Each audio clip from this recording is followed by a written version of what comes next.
નમસ્કાર મિત્રો, હું તમારો પ્રિય મિત્ર મુકેશ.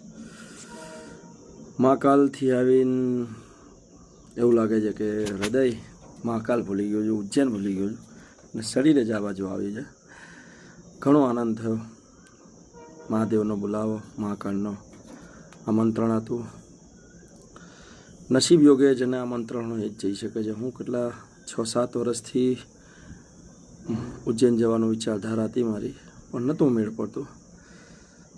હવે જેમ હુકમ થયો એમાં હું આભારી છું મારા મિત્ર અમિત સોલંકીનો, જે મારા બ્લોગમાં પણ છે.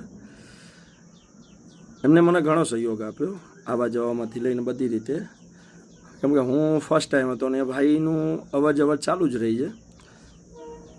એ ભાઈનો સ્વભાવ એટલો સરસ છે, અમિત સોલંકી, મારા પરમ મિત્ર. બસ બીજું કંઈ નહીં કહું.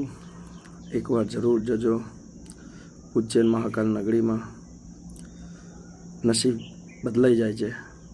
કિસ્મત તમારું ખરાબ હોય તો એકવાર ઉજ્જૈન જઈને ત્યાંની હવાનો અનુભવ કરી જોજો, તારી શક્તિઓનો અનુભવ કરી જોજો. તમારા દિવસ, તમારી રાત ચેન્જ થઈ જશે.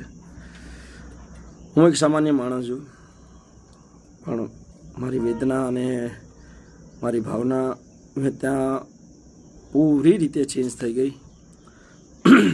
હું અત્યારે શાંત થઈ ગયો છું. ગુસ્સો નહીં, કશું નહીં. સ્વભાવ મારો ચેન્જ થઈ ગયો છે.